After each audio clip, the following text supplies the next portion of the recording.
Coming up on today's episode. And a lot of the time we do the pre-approval at the max and based on your borrowing capacity, but also your savings. But a lot of the time people don't want to spend their max. So it's understanding as well how much you actually want to spend. So you may be pre-approved for say 1.1, but you're only comfortable at spending 900,000 because you've still got to pay the mortgage and all the expenses. And yeah, you can afford it, but can you still live how you want to live?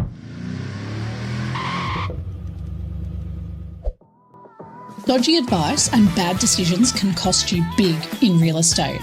We're here to make sure that doesn't happen. Welcome to the No BS Real Estate Podcast. I'm your host, Jo Agresta, and it's time to take control of your property journey together. Hey, I'm Ashley Fisher from Hello Funding. I'm a mortgage broker and today I'm here with the No BS Podcast. We're here to talk about all things finance, first home buyers and getting your pre-approval. Let's get into it. Welcome back, everyone, to the No BS Real Estate Podcast, your listening how-to guide to the Aussie finance and real estate market. I'm your host, Jo Agresta. Now, on today's episode, we're talking about something a lot of buyers underestimate: what actually happens after pre-approval. I guess because while getting the green light on finance can feel like the hardest part is done, for many buyers that's actually when the real pressure starts. That the search becomes emotional, competition kicks in, and people can start second-guessing themselves or feel rushed into properties that they don't even really love. So, to help us unpack that, I'm joined by Ashley Fisher from Hello Funding.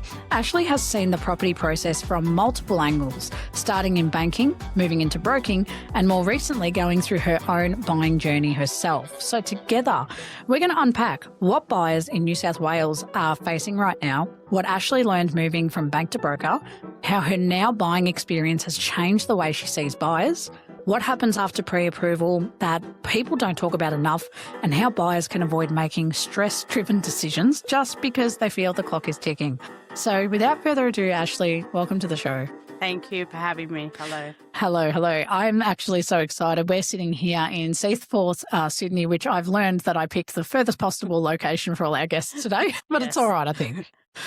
And, I think one of the things, Ashley, I'm glad to have you here because when we first connected, what stood out to me in particular was your own buying story and your mix of experience. And, you've seen the transaction from the bank side, then you've seen it from the broking side, and more recently you lived through it. And I think that's a really big one that a lot of people discount. So, and on top of that, you're one of the first guests I've had on the show from New South Wales to really speak to what buyers are dealing with on the ground here. So a lot of our guests are from different parts of the state, or the country, but we're on the ground in New South Wales. We're going to hear it from your words. So I guess the best place to start is from the market, Ashley. From where you sit, what are you seeing from buyers in New South Wales right now, and what's the general mood like? And so where I'm based out in Western Sydney, and really, at the moment, there's still lots of buyers, especially first-home buyers, but it is very competitive and, they're all getting kind of capped out, or really there's lots of people showing up to open homes and they're all kind of bidding against each other, and it's very, competitive and it's challenging, It's so hard. When you went through your own experience, did you have that same battle? Yeah, and I didn't realise how annoying it was until we were doing it, and I'm like, how can I get here when no one else is going to be here? So how can I get in front of all the agents before anyone else will find properties first, which is hard because there's 20 other couples in the same boat trying to buy as well. So it was very overwhelming and a good wake-up call, I think, of how competitive it actually is, especially in that first home buyer mark, kind of trying to buy their first home. Yeah. First home buyers, I think, are doing it tough. Yeah. There's a lot of competition, and then not a lot of, if they're not a lot of them are using advocates, I'd imagine, a buyer's agent in their corner. So they're winging it and it makes it hard. Yes. Yeah, definitely. And I think, from who are you seeing that's most active at the moment, and what are they struggling with? I think you mentioned, first home buyers are having the challenges with being out competed, on bidding. But are you seeing a lot of investors equally trying to buy in as well? I would say yes. There's still a lot of investors, especially investors wanting to buy these family homes and add a granny flat, for example, at the back, which look, great investment as well, but then it also makes it challenging as well for the first home buyers. So I would say there's still, when I was looking, there was a lot of first home buyers, but there still was a few of those investors because it is such a good market and trying to just build on that growth as well. But yeah, a lot of definitely first home buyers still in the market, especially around like people buying in that 1 mil mark, where Oh, I've seen I'm from Penrith, and that's where, yeah, that 1 mil mark is challenging. yeah, it Yeah. would be because that's where so much that's like the average. Everyone, yeah.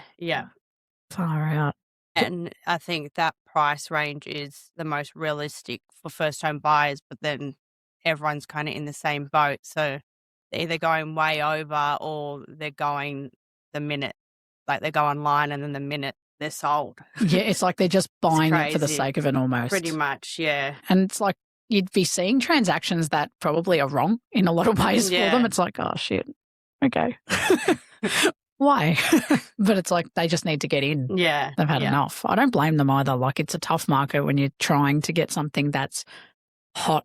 Straight away, it's gone on market within like the first 2 hours. Yeah. You're contacting the agent saying, yep, I want it. I haven't seen it, but Pretty I want much, yeah. Can I come now? Yeah. Yes, exactly.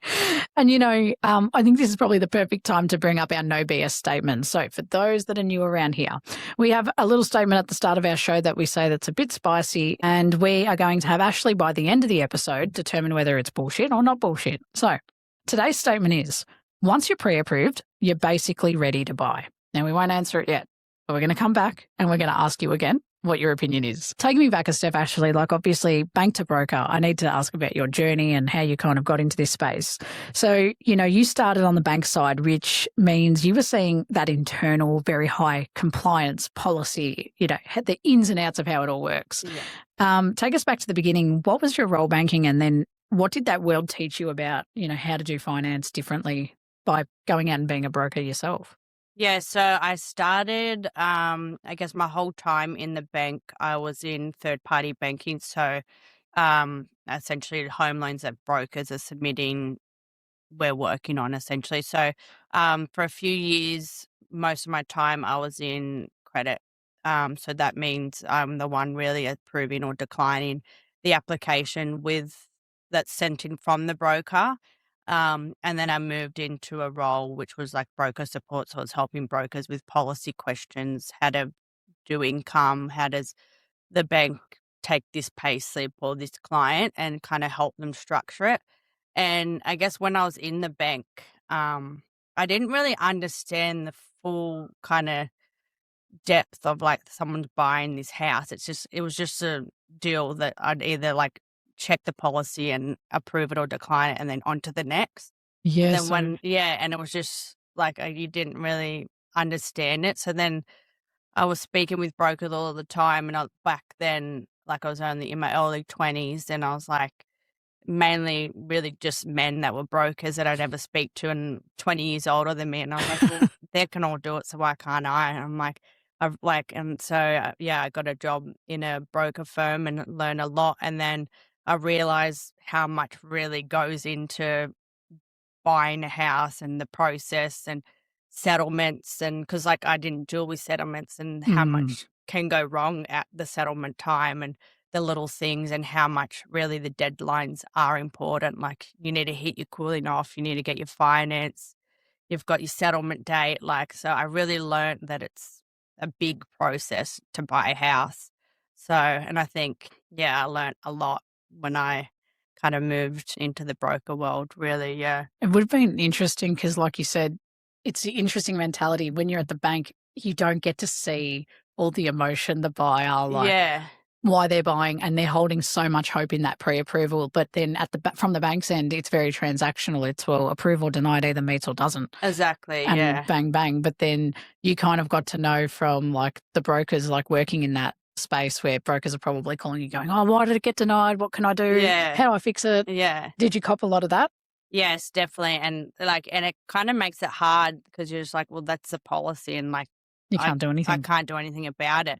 Where now I'm like, I know that sometimes, you can push policies and you can push back to the assessor and things like that. So now I'm a broker. I'm like, well, actually, no, this is how you should be doing it, or actually maybe go ask this person and we can get it done. And a lot of time, like, we have to push back and it can get approved because, like, especially if they're not experienced, they're just reading the policy. But a lot of the time, sometimes you can kind of push the policy or try and get an approval up front. So I'm kind of grateful I had the experience so I can kind of like push back and have the confidence and be like, I understand you're doing your job, but speak to this person, see if we can push it. And a lot of time, yes, or it's a no, and you go on to the next bank and that's fine. But yeah, sometimes us brokers, we just kind of got to push it and get it done for the client. I love that you're kind of like a secret weapon for your clients because you've got a perspective, like you've worked there, so you know exactly like the title who they have to speak to push it. Yeah. You go, nah, you know who you could talk to.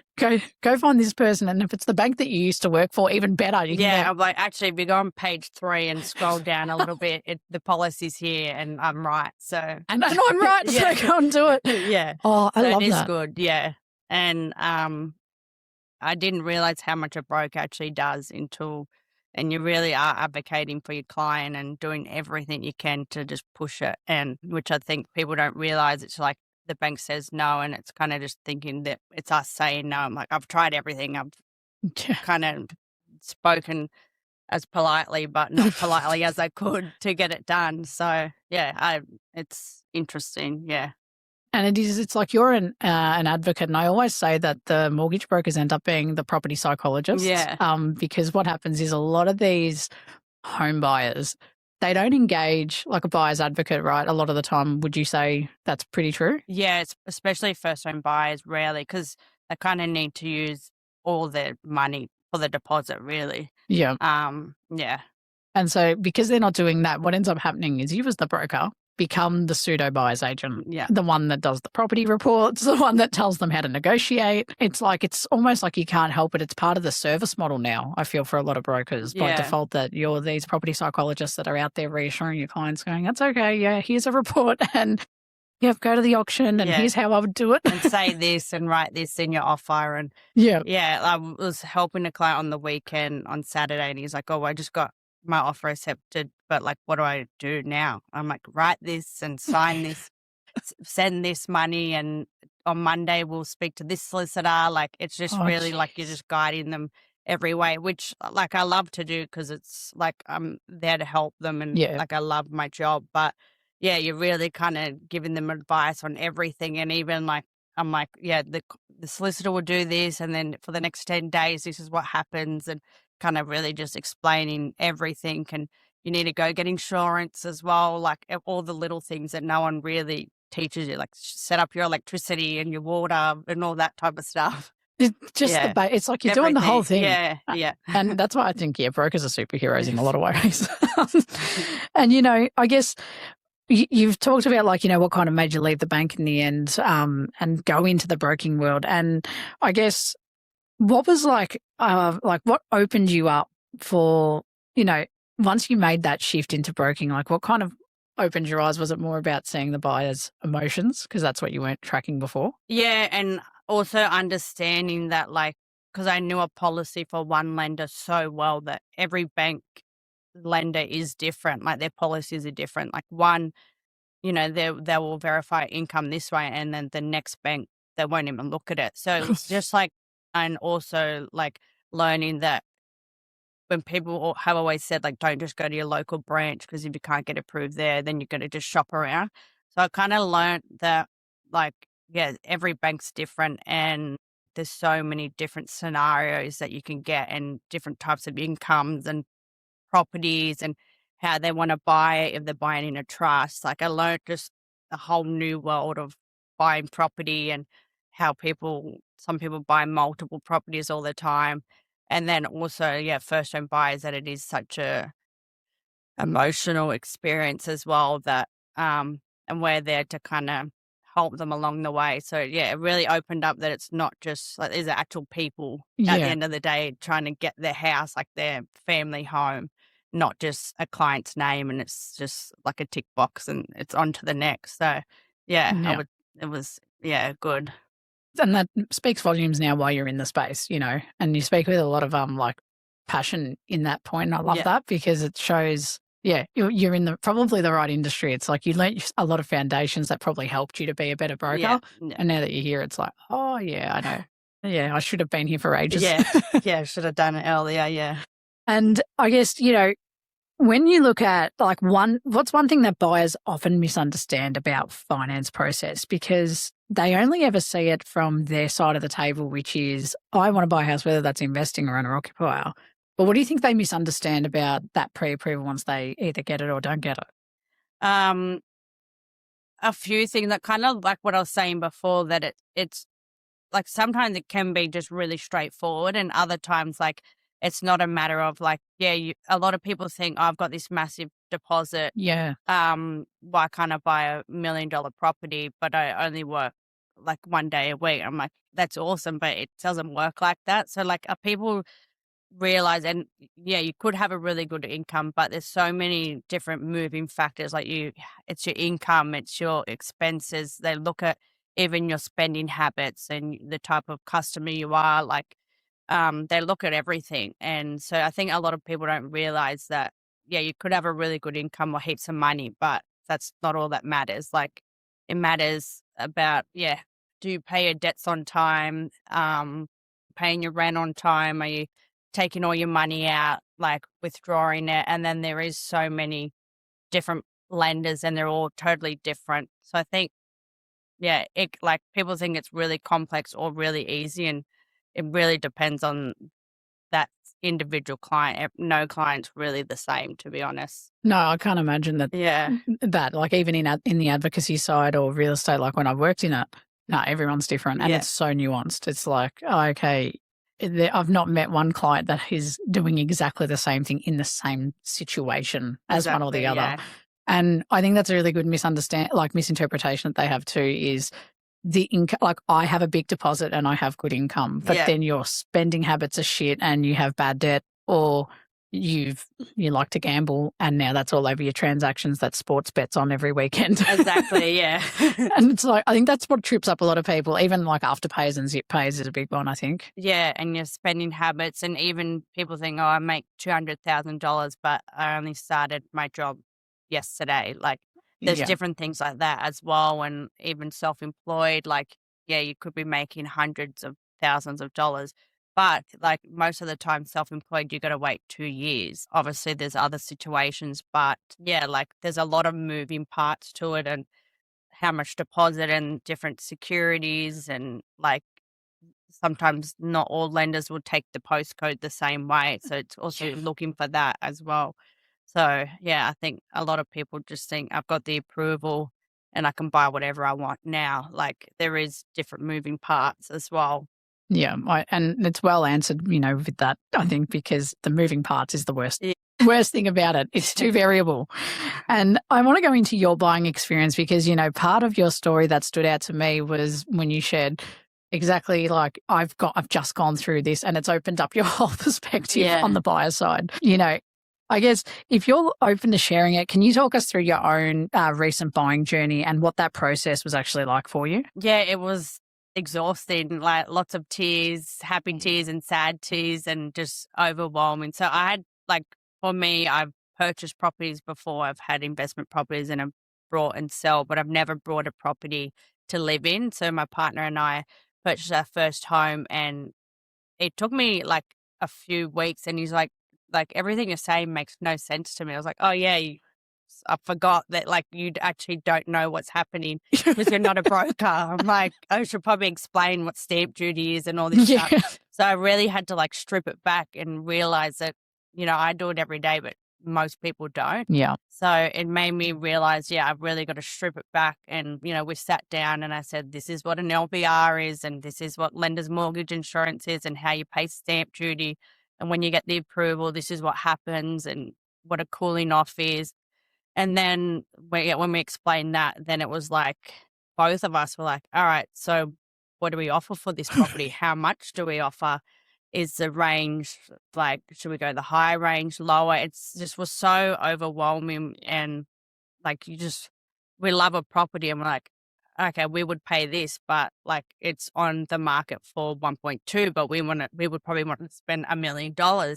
So it was just, it was very overwhelming. And like you love a property and you think, you put offers in and then, but, it ends up going for way more than what you can afford. And then you kind of, I really learned that I need to, I guess, sympathize with people more and really just strip it back and trying to, for now, I'm kind of like helping people be like, oh, I found this property, your price range. What's your thoughts on this? Like, do you want me to get some agents to help you? Or, so I kind of, learned that there's a lot involved and it's scary. Like it's still kind of nerve wracking now. We've been in the house for only like 2 weeks now and Oh it's my still God. like, and then it's also like, well, our first mortgage repayment doesn't come out till a month after as well. So we've just had the first mortgage repayment. I'm like, this is real now as well. It's so interesting. Thank you for sharing it and being so open, because I think, like you said, a great example was what you were talking about with your partner is when you're in property, it seems so natural. And when you talk to other professionals every day, like that are in the industry, it's so easy to just have that back and forth. And then when you get someone who's totally green to it, like my partner and I were very similar, I just said, look, I will handle like the conveyancing side, but I actually palmed off the finance to her. Yeah. And I explained it. And I remember she was like, I don't know what you're talking about. I'm like, oh, okay, hang on. Let me let me just explain it, and stripping it back. And then you realize this is not well known. Yeah. This is actually super like not known at all.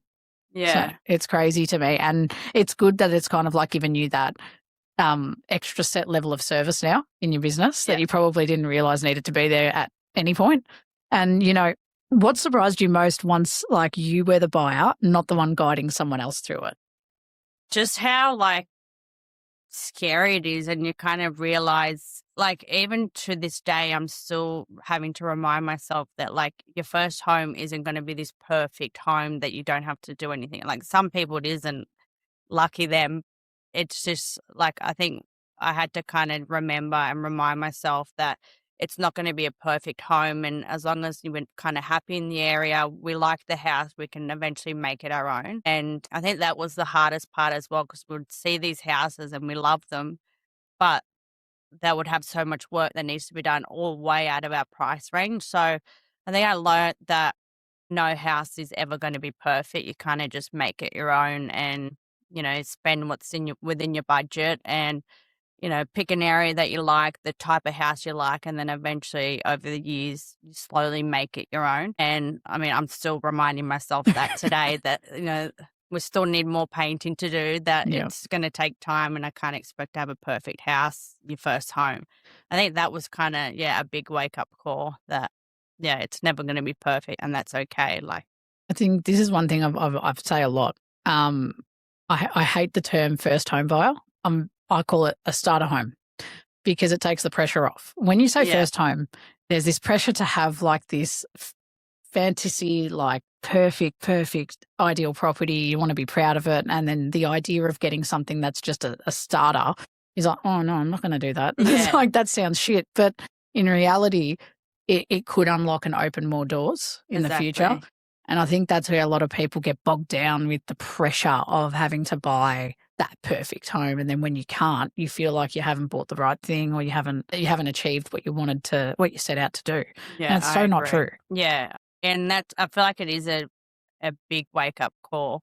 But like, I mean, buying a home regardless is an amazing effort. So it doesn't have to be perfect. And like we love our house and like we know that in 5 years' time we probably may have to buy a bigger home or make changes, but we're happy now and we're in the door and to buy the next home, house is going to help us, like probably already grown in value as well, but we love it here and like we love the area and that's all that really matters, really.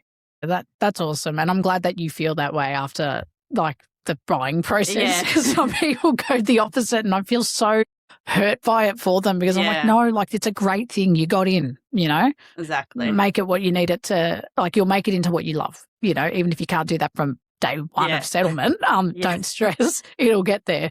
And I guess with owner-occupiers, buyers in particular, especially emotion and the pressure that they have, like the fear of getting it wrong, like what did it kind of teach you about that stuff? It's just like really you got to lean on the professionals that you know. So I was lucky that where we were buying, I knew a lot of real estate agents, so I could kind of get their advice or ask about properties coming up, or ask some agents at work that I knew, you know, I'm wanting to make this offer. What should I write? Or like, is there Mm. any things I should do? Should I say a 10-day cooling off? So it's just a lot of like, yeah, lean on the professionals, like use your broker, ask them for advice, like use your conveyancer, get advice about the contract, what you should say. And like the real estate agent as well, they're there as well, ask for their advice. They know what they're doing. And yeah, I think it's just lean on the professionals, but really as well go in with a plan and know what, your max budget is and how much you want to spend, the type of home you want. So you're not just kind of buying whatever just to get it over and done with because you're sick of spending every weekend at an open home. It's just, yeah, be there with a clear kind of budget plan and yeah, take your time and lean on the professionals. That's what they're there for, really. I think that's a really good tip because I always say like you're only as secure as the team around you and use them because they do this more than once. Exactly, you're not their only client, like unless you happen to get someone on their first day on the job. So typically you're using this person who's done this minimum 30 times. Exactly. And it's probably in a 6-month period or less. So, yeah. And I guess, one of the things I wanted to ask is like, what have you has there been anything that's kind of changed for you in your business and how you support clients? Like I know you mentioned like now you're kind of more understanding, but is there anything that has actually changed that you've done totally different that you weren't doing before? I think really just reminding myself that like some people honestly have no idea, and that's most of the people. So really just explaining the basics. Because you think, oh, they probably don't care or they already know this, but a lot of the time they don't. Like explain to them what an LVR is or how much money you need to put in, and you're not just paying the deposit. You've got to pay fees and things like that. So really just over explaining and kind of holding their hand as much as I can and explaining, but also using the connections I've got in the local area, like get them in front of real estate agents that, are selling properties in their area or the type of home and connecting them or referring them to a conveyancer that I know is going to help them and kind of just use my connections and my experience as well. And for properties that I know, sending them some properties, doing property reports. So really just, I think, over explaining things now and kind of explaining step by step and just, realizing that not everyone knows the buying process, which most people don't. No, they don't. They absolutely don't. I love that. And it's great that you've taken that approach.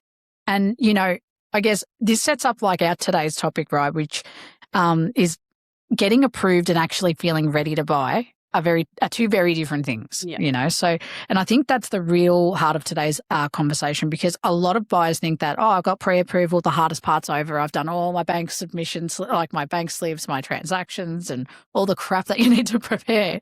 And then they realize, oh shit, I haven't found a house. And this is where people sit on market for 9 to 10 months. It's a long time, and that's when compromise needs to happen. Like, what do I buy? What do I have to sacrifice? So it takes us perfectly into our Reddit segment. This is called Reddit Real Talk.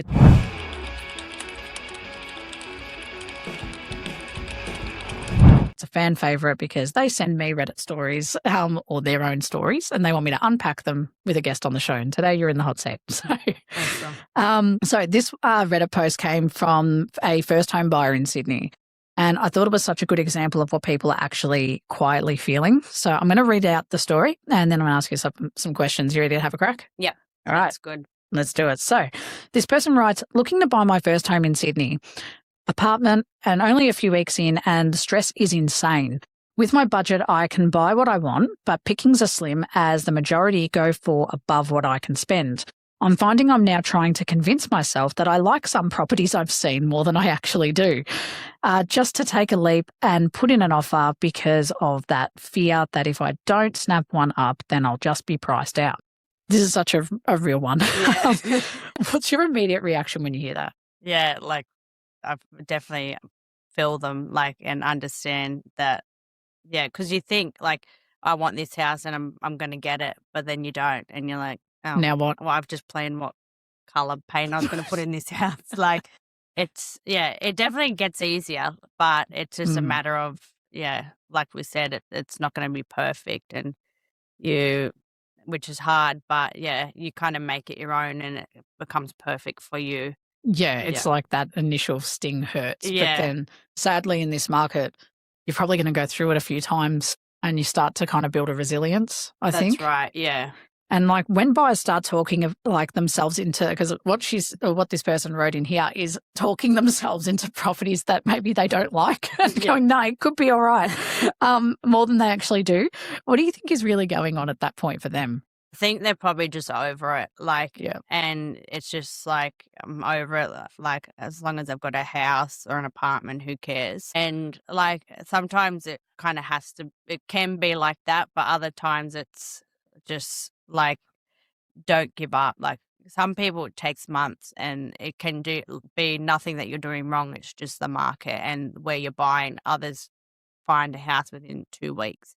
It's just a matter of, not just settling for anything. You still want to be happy, but then you also need to understand that it's probably not going to be perfect. Like, there's probably little things that you may want to change, and most of the time you probably can change it about it. Yeah. As long as you kind of like the area and kind of like the house, you can change little things, like you can change the kitchen or the paint and things like that. And and it'll work out. It's exactly. like the compromise, because I feel like people focus a lot on the 10 out of 10. Yeah. And if it doesn't meet all 10 requirements, it's shit. Yeah. And it's that's like, right. What are you compromising on though? Yeah. So, and that makes a big part of like, okay, if it ticks like 7 boxes, it's probably good. That's right. Yeah. And like, it's good to have like a know what you want, because you can still get what you want. But yeah, like you said, it's probably not going to be 10 out of 10 everything you want. And that's okay. Like, maybe eventually you can get that. But when it's your first one, you're probably going to miss out on a few things, and that's okay. But it'll probably help you get to that 10 out of 10 one in a few years' time. And I think that goes back to that pressure of that first home versus a starter home. It's exactly. like you get a starter home, it takes that pressure off going, oh, yeah, okay, so I can compromise on like this. It's like, because it's your first foundational kind of home. Exactly. And then as your family grows, and because things change, like in life, you might buy the house now planning to have kids, but then if life has a different plan for you, then you got this massive house. Did you need that massive house when now that's not the plan? That's right, yeah. So it makes a difference. And I guess how can someone, in your opinion, tell the difference between, healthy compromise and then, I guess settling for the wrong property just because they're stressed, tired, or scared of missing out?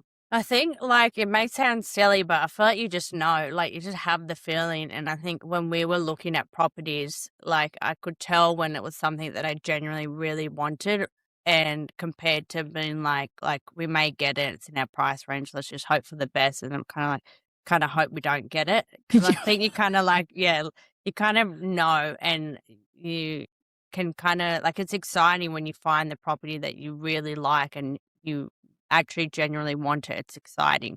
And I think, you've got to kind of realize, do I genuinely want this property, or am I just spending all this money just so I can have a house and be done with it? Yeah. So I think, I feel like you just kind of know. Did you have properties where you offered on and you had that feeling of, I hope we don't get it? Yeah, there was one or two that we're going to put offers on, and I'm like thinking I'm kind of just probably putting an offer on because, like, it will be a cool house, but I don't really want to live in this suburb, but I'm just doing it because you want to get in, hope for the best. And and then I'm like, if we don't get it, I don't really care, to be honest. Like, but I think you kind of just have a feeling, and we ended up getting the one we wanted the same day, so we didn't even put the other offers on. But I think you can kind of just, the feeling you can tell, and you can kind of like envision yourself in that house or not. That's a big one. I think the gut feel. Yeah. It's intuition, in my opinion. It is, yeah. And I get that too. Like when I was shopping around, like I looked at the area, I'm like, no. Like I had, like just to digress, but like my partner and I had this, when we were trying to pick a house to buy, we were like deciding whether it was established or we built. Yeah. And there was this property inspection that I said we should go to, because I had a block of land that would fit a very shit house on it, but it was a good starter home option. I already had the block and we earned some equity on it. And I said to her, we could buy this, but and she goes, I can't picture what kind of house would need to be there. So then I showed her an example.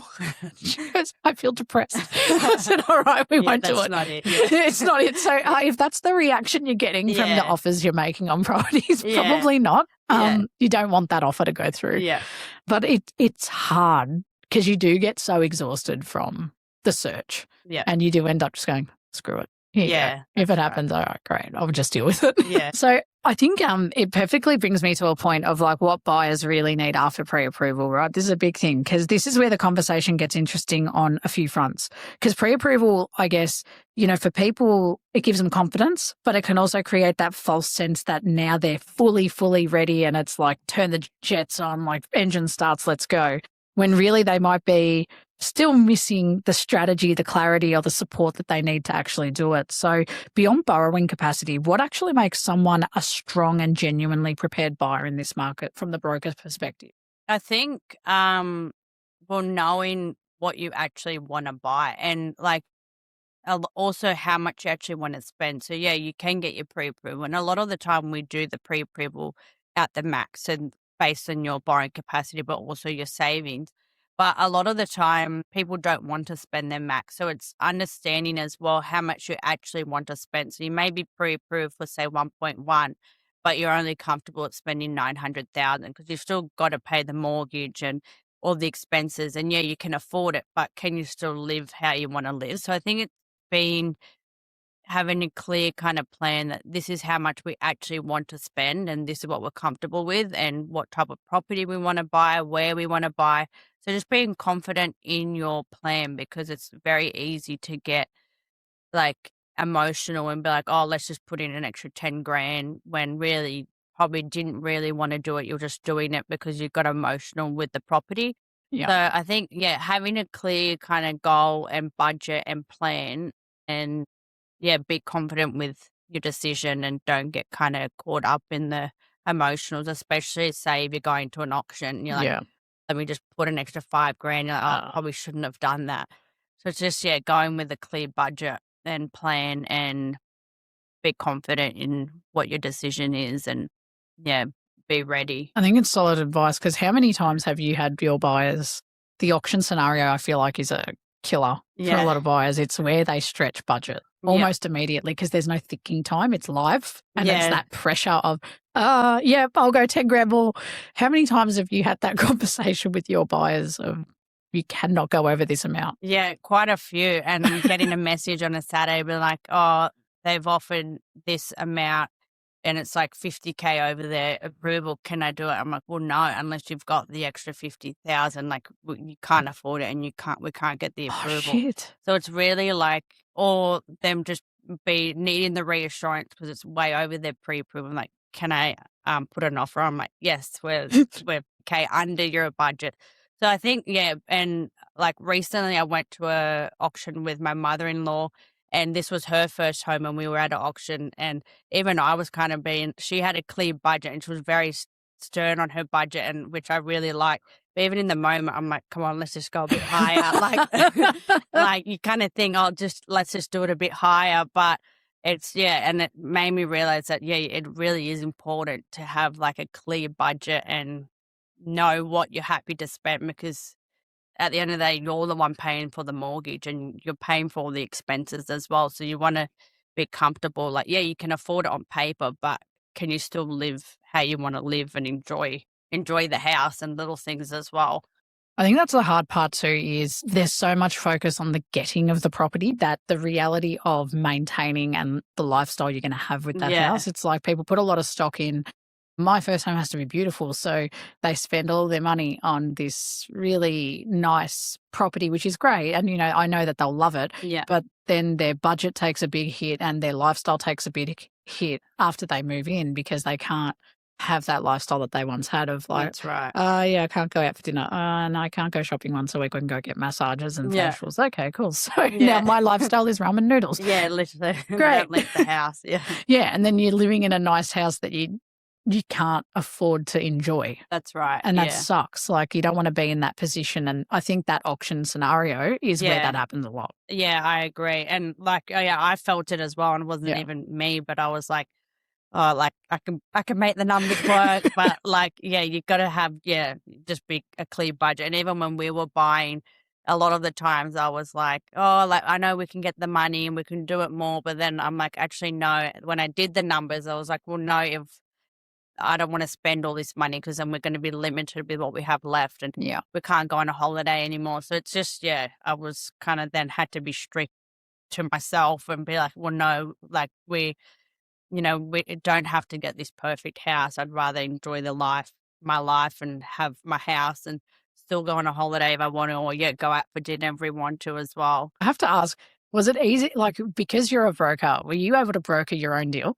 So I did all the numbers, and I did everything to kind of make it work, but I didn't submit my own. To some lenders you can, but I had another broker do it. But even then it was kind of like hard because I'm like, well, when's the approval coming? Like, and I'm like, I feel like I'm annoying them. I'm like, is there any updates yet? And I'm like, yeah, I probably should be giving more updates myself because I'm like, it's so nerve wracking because you're just waiting for this piece of paper. So that was hard because I kind of had to like let go of the control and let someone else deal with it. I know the numbers work. I've done it like 3 times just today, but like I know it works and I'll get the approval, but it's like, it's in someone else's hand. And I realized as well that I probably should give obviously give updates for the clients, but like, we'll probably get it 1 or 2 days. It's still working. Like we'll get the approval. Don't worry. And you forget how like nerve wracking it is just waiting for that email to say you've got the approval, really. I think that's awesome, like that you're able to though reflect and adapt, all those learnings that you had being in the hot seat. Because, I always imagined it's like when I'll never forget as a real estate agent, we were able to, we couldn't buy our own properties, and sign contracts. Like if there was a listing that we had that I put up and I'm like, no, stuff it, I'll buy the house. Yeah. You can't do that. You can't broker that deal. You have to give it to someone else in the office. And I was selling to another real estate agent at that point. And I remember he just checked everything and he's like, yeah, but no, put that there. And I'm like, okay. I'm like, I'll just do it the way you want me to do it. I'm basically, I'm pen pushing right now. So I'm like, just, okay, what do you want? Much. But it is hard not having that control in the situation. But I love that you've adapted it to your processes. Yeah. That's really cool, And I guess what's the biggest, mistake people make, in your opinion, after they get that pre-approval and start searching? I think just not really doing research, just putting offers on everything and just hoping for the best, or not putting offers on because they're like, oh, it's only just come on the market, or I'll just do the lowest, or they said they've had a few offers, I'll wait. And I think people kind of wait sometimes a bit too long, that they don't understand that it is a very competitive, because everyone else, like these people you're up against, they've probably been waiting for months as well. So I think kind of if you're happy with the property, put an offer on straight away, like speak to the agent and put your offer on, get a feel. And I think just kind of holding out or not even thinking and just putting offers on. I'm like, actually, I don't even want this house. I'm just doing it because I feel like I have to. Yeah. So it's that, and it's interesting that you say move, don't let the fear take over. Because I think a lot of people just sit there and get their pre-approval and do one or two things. Either they're gung-ho, hard search on the market every Saturday, trying to buy it all out, or they're the opposite and they make excuses on not to buy. Yeah. And like, oh, no, but that one, it's too early to buy. Exactly. And that always gets me. Out. Yeah. I'm like, what do you mean? If it's a good house, it's not too early. What are you waiting for? Yeah, don't wait. If it's good and you can make an offer, go for it. Yeah, do it. Yeah, so it's so interesting. And I guess for someone in Sydney right now who feels like they're either, going to overpay or they're going to settle for something that they don't really want, what would you want them to hear right now? God, there's something out there. It's just and it is hard and you're not alone and everyone's kind of feeling the same, and you will probably find something, and you just got to, keep looking, use the people around you, use the experts, and kind of, you'll find something. And sometimes it's also kind of buy now, because if you wait another year or two, you may not even be able to buy what you want or be able to even get into the market. So take your time, but not too much time. Take time, but don't take it all. Yeah, exactly. Because then you get priced out. So it's right. What you get pre-approved for today, and then you buy 6 months later, that's another pre-approval process that you have to go through again. Exactly. And then with rates changing constantly, like you could have afforded 3 months ago something, but now you waited too long and you can't actually afford it now either. Which is shit. It's unfair, It's unfair to those buyers like that. Their intention's always good, and it's like they're not out there just to buy for the sake of it. It's usually because of a life milestone or a situation. And then they get priced out, and then it's like the giving up or it drags out. And it's like it doesn't have to be that way. You just got to make some decisions. Yeah, that's right. Yeah. And that decision paralysis is the worst. Yeah. It's like, I don't know. You kind of have to know. Yeah. I want to do one thing before we wrap up. I can't believe how fast the time's gone. Yeah, that went really fast. Like, I feel like I'm only just scraping the surface. But I want to do a quick rapid fire round with you. So before we wrap, I want to ask you just your first instinct, no overthinking. They're just quick questions. And I just want your answer either way. All right? Yeah. So, falling in love with listing photos too early, red flag or normal? Normal. Waiting for the perfect property, smart or dangerous? Dangerous, yeah. Stretching your budget for the right property, sometimes worth it or usually a bad move? Oh, I'm going to say sometimes worth it. Yeah, I agree. Buying something that is 80% right, realistic or risky? Realistic. Yeah. And first home buyers overthink too much. Is that a fair or unfair statement? Fair. Yeah. Yeah. And in your opinion, biggest thing buyers focus on too much? What the house looks like. Yeah, physical. Physical, yeah. Biggest thing that they don't focus enough on? Like things you can change on the property. Like how you can make it your own and make it to how you want it to look like. I like that answer. And one word to describe the Sydney market right now? Crazy. Oh, Ashley, this has been such a fun and valuable chat. I think it's just been really down to earth. And for those buyers that are really feeling this market at the moment, which is so crazy and up and down and everything's going off at once. I feel like I'm in a car where all the indication lights have gone off. It's like, oh, you've got to check your oil, your water. Literally, I still feel like that.